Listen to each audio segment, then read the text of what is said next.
Yeah, I'll react to that, sure. Okay. All right. It's that time.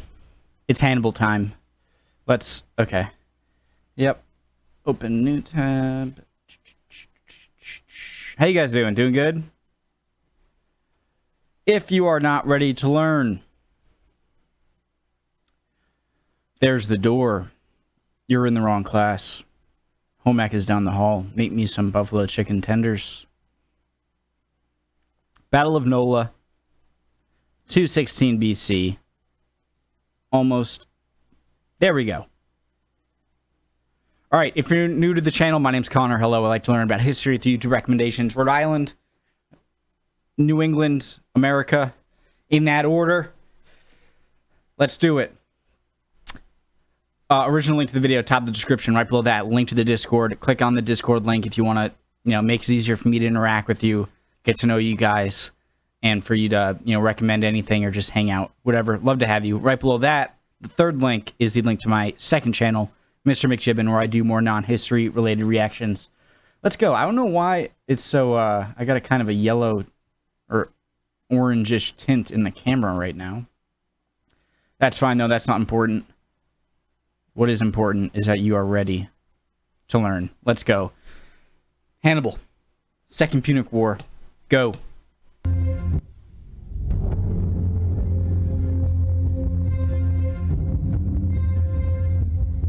There it is.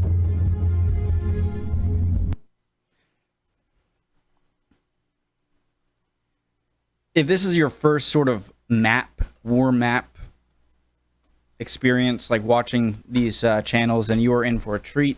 You are probably not, though, and you know how amazing history marches with maps, which I love very much. Let's go.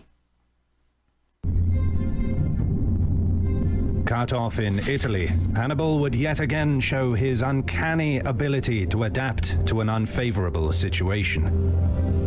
During his year-long trek across the Apennines and back, he dispersed a vast number of scouts. Gradually, this network of spies uncovered how Rome interacted with the region. Hannibal learned that a variety of treaties tied the communities of southern Italy to Rome, which acted as hegemon of this alliance rather than a ruler.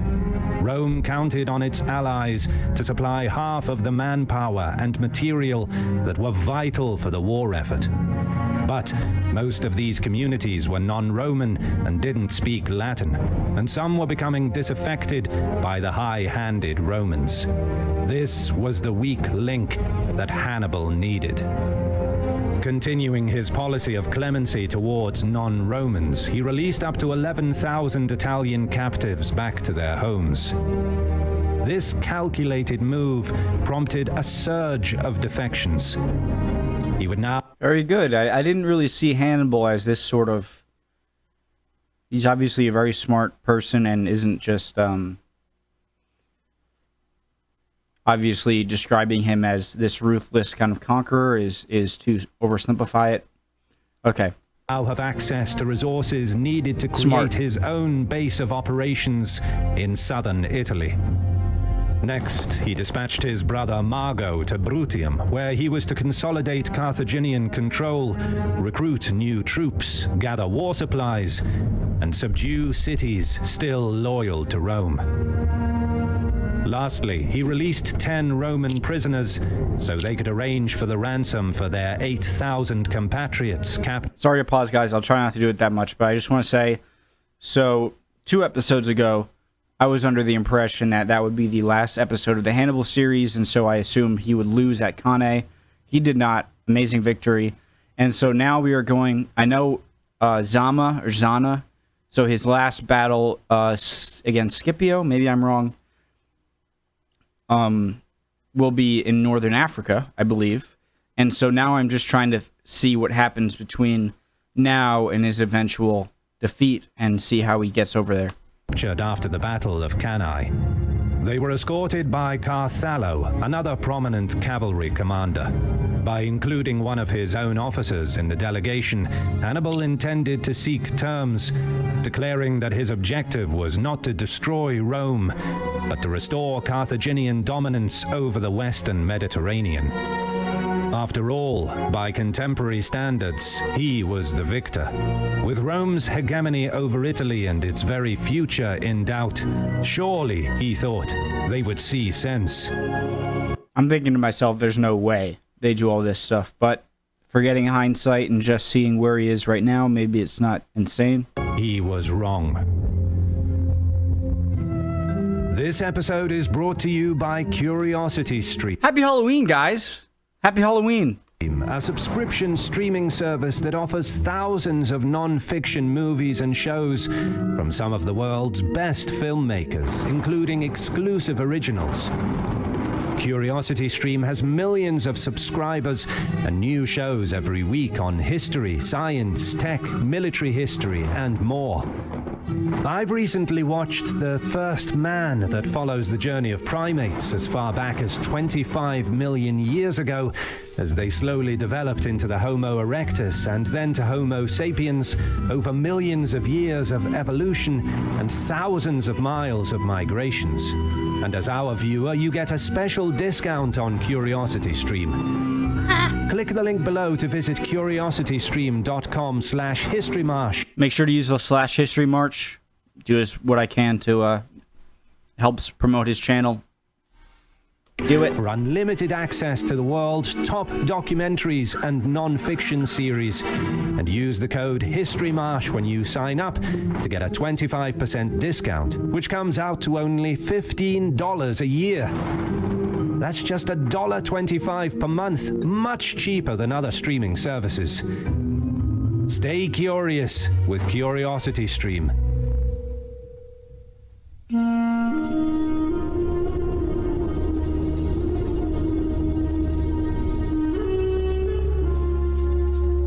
The Roman Senate refused Carthallo entry into the city. What is more, they even refused to speak to the delegation of Roman soldiers. There would be no ransom. To so publicly doom the lives of 8,000 of your own troops in captivity was a show of determination that defied convention. Even the clever Hannibal must have been surprised by Rome's refusal to negotiate. Still, the Carthaginian general was in a position of strength, and his army remained unchallenged in Italy.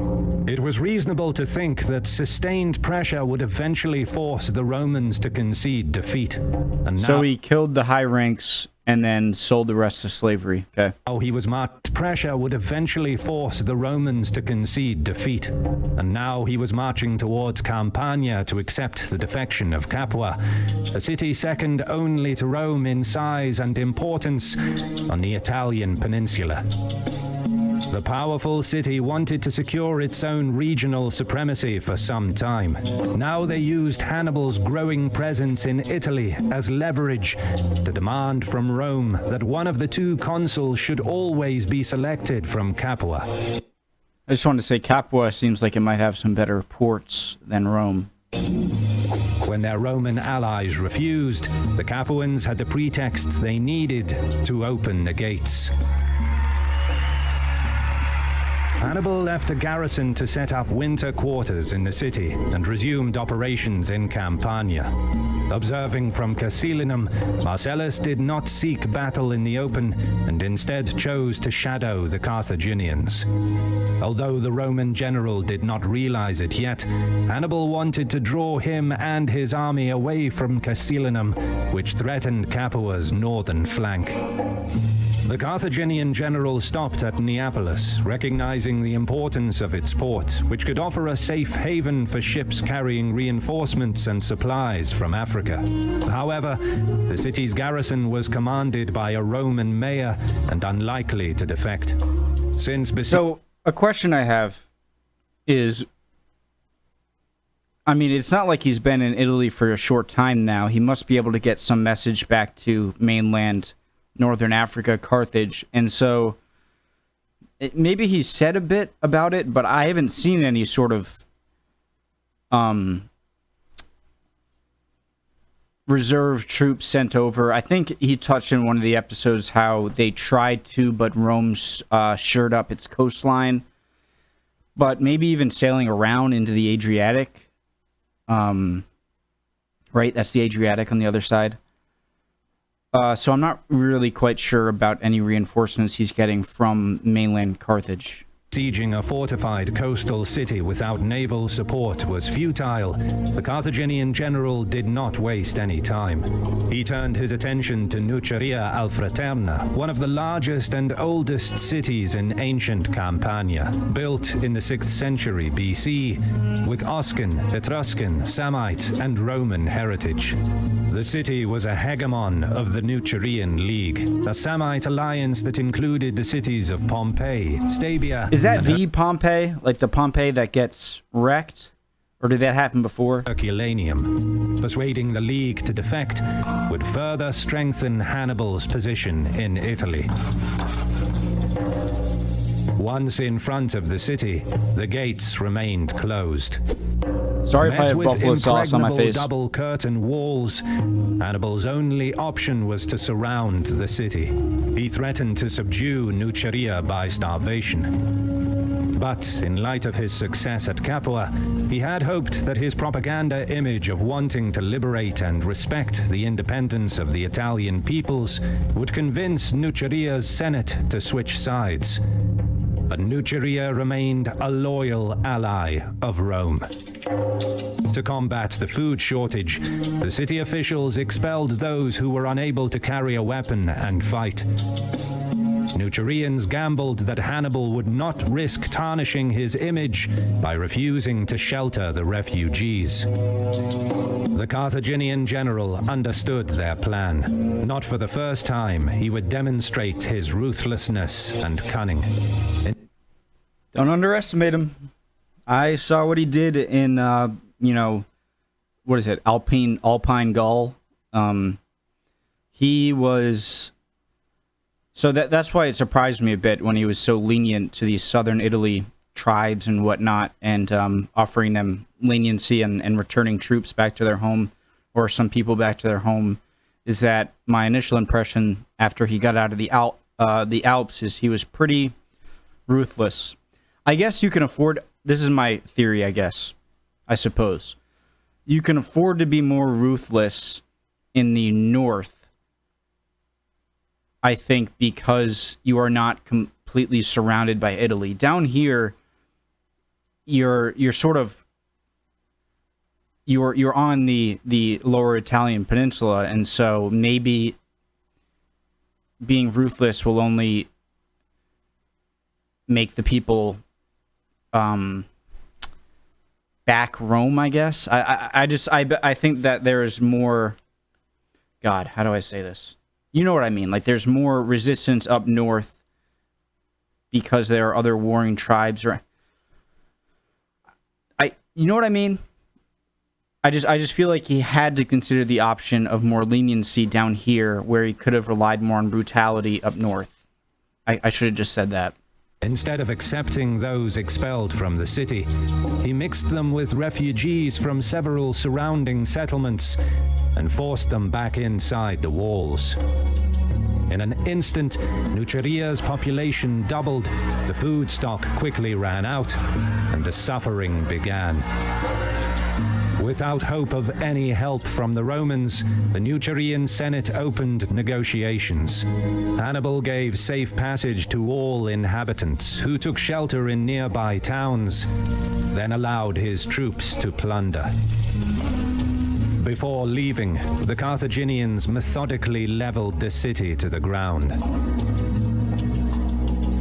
After the destruction of Nuceria, Hannibal turned his army towards Nola, a key Campanian city, due to rumors that the inhabitants were on the verge of revolting against Rome. Buckle up. Marcellus reached the city just in time and braced for the arrival of the Carthaginian general. This channel is so good. Both commanders deployed in battle formation. Marcellus arrayed his men with the walls and gates behind them. Okay, so the cross, the X's are infantry, the cross is cavalry, Sometimes you see a thin line, which would represent, I think, light and as opposed to a bold.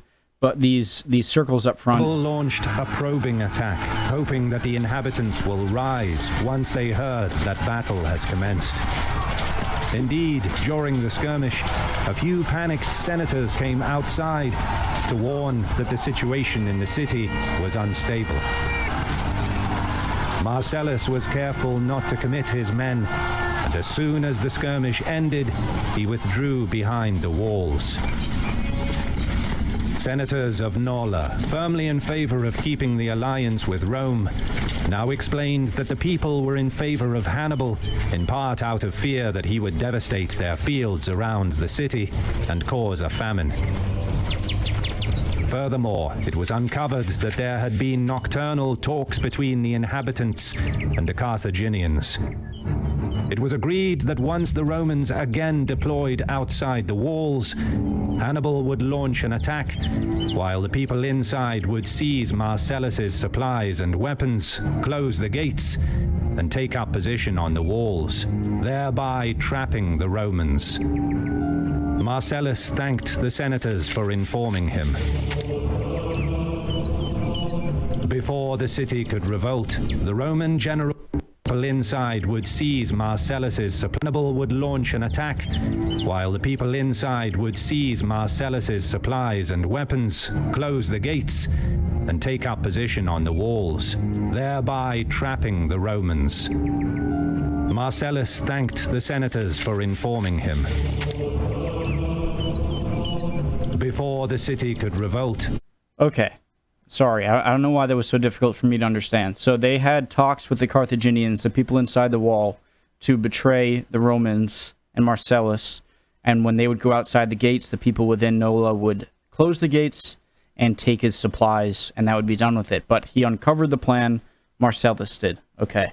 Hannibal would launch an attack, while the people inside would seize Marcellus's, thereby trapping the Romans. Marcellus thanked the senators for informing him. Before the city could revolt, the Roman general divided his army into three. Each contingent was ordered to deploy in complete silence behind the three gates facing the enemy. The baggage train was told to stay close to the army. His best infantry and the Roman cavalry were to deploy behind the central gate. To guard the side and rear doors, he redeployed the recruits and velites from the walls and towers and added the allied cavalry. In addition, Marcellus forbade the inhabitants from approaching the walls and gates, and the Roman headquarters in the center of the city was strengthened. After a long wait, it seemed strange to Hannibal that the Romans did not deploy in front of the central gate, and that there were no troops manning the walls. He's on to you. Suspecting that his secret talks with the people of Nola were uncovered, he advanced forward. The plan was to attack the central gate, as Hannibal was convinced that the Nolans would rise once battle commenced. As the Carthaginians moved in a loose formation, the Roman trumpets sounded off. A loud clamor arose as Marcellus's men came rushing out of the three gates.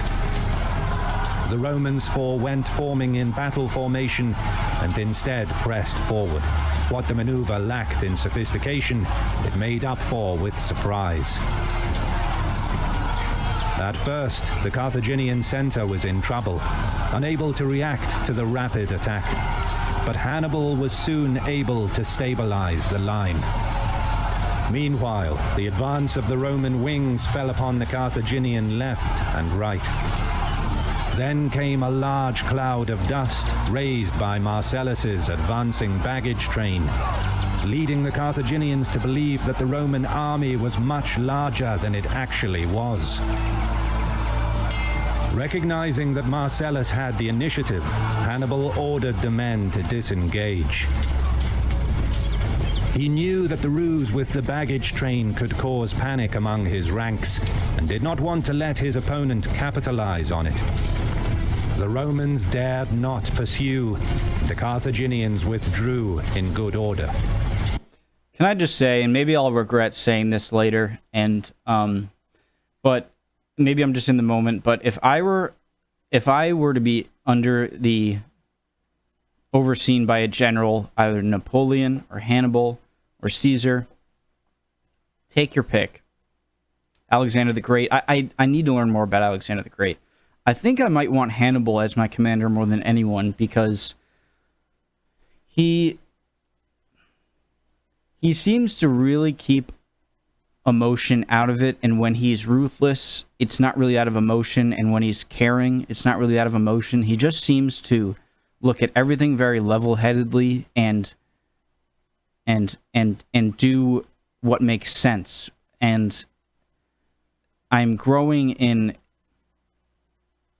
my fandom for, my fanboy Hannibal is growing. That made no sense. I think you know what I mean. All right. Hannibal was most certainly surprised by Marcellus's capabilities as a general. He didn't just shadow the Carthaginian army, but could judge when was the perfect moment to challenge them in battle. In a sense, Marcellus employed an aggressive version of the Fabian strategy.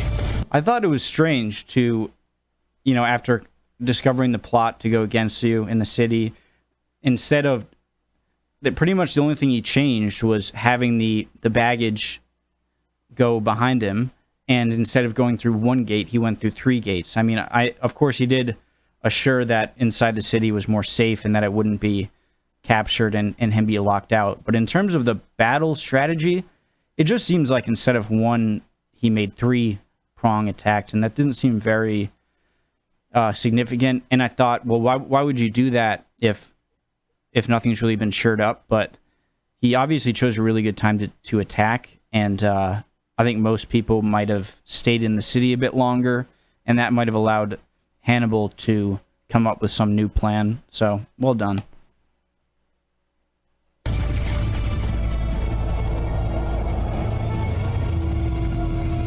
Although the attack on Nola was repulsed, Hannibal successfully drew Marcellus away from the Volturnus River.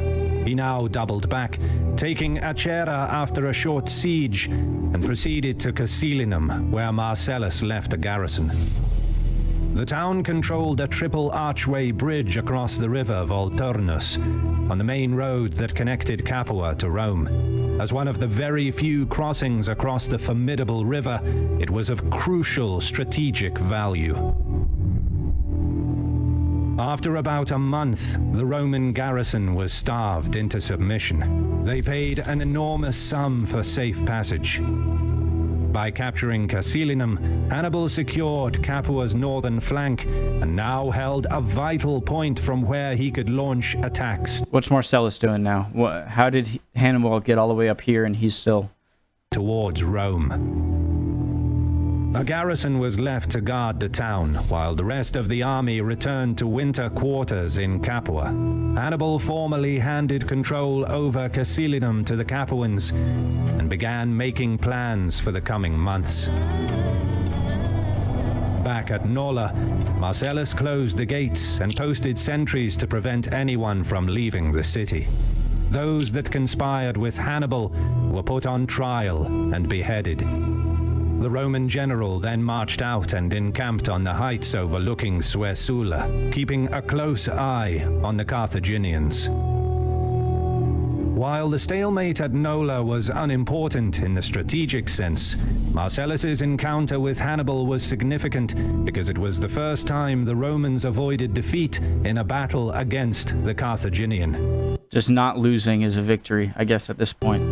And the 2 generals would meet again. Look at that. Look at the great maps. Look at all the detail. Look at, you hear the music. The score, just the narrator is amazing. Just everything about this is so good. Thank you so much for watching. Thank you for making. The video, no, do not thank me for watching. That was amazing. Amazing. I'm excited for the next one. I tried to wait 20, although you guys said so. All of a sudden, I start not being shameless, and I say it's just someone's comment really struck a note with me when it was a History Matters video, And I got so used to reacting to history. I've reacted to, no exaggeration, something like 100, maybe 99 History Matters videos. That was one of the first I started reacting to. And so I got so used to it, just when I would see a new one, I would just be like, oh, click, react. And someone made a comment on a video, History Matters video, a few weeks ago, if not a month ago now, where he said, like, you really should wait to react to a video when someone just put it up, because it will leech away views from the main channel that made it. And that really struck a chord with me. And I think that was a very good point, and I've sort of taken that to heart. And I think that's a really, really good point. I think I am so privileged to be able to react to these things and start to make somewhat of a career out of it, which is crazy that I'm even thinking about that. And being able to watch these and react to them and put up videos of my reactions, there's always this somewhat of a guilt when it's too close. It really made sense, and I thought that was a great point. And so I try not to react to a video that is 24 hours, maybe even 36 hours old. Maybe wait a little bit longer. So I did that here. Amazing. I can't wait for the next one to come out. Happy Halloween, everyone. Yeah, that was awesome. I love Hannibal. He really seems... he just doesn't seem to have much emotion in decision making, which I think would be very crucial to an army commander. Awesome. Hope you guys are doing well. If not, you'll be good soon. Don't worry. Emotions are fickle, my friend. See you next time.